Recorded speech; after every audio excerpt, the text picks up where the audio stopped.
সরে যান, সরে যান।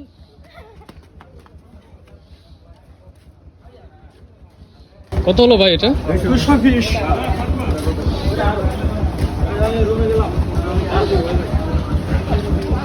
আমরা এই যে ইয়ান্তন টাকা পেমেন্ট দিতেছে চাচা কত হইলো এটা? 175।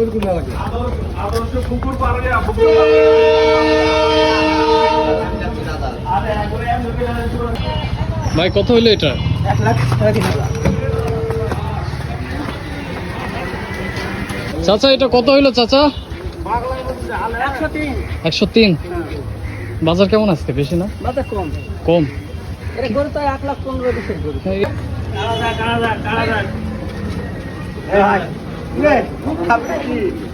এটা কত হলো ভাই এটা? 1,70,000।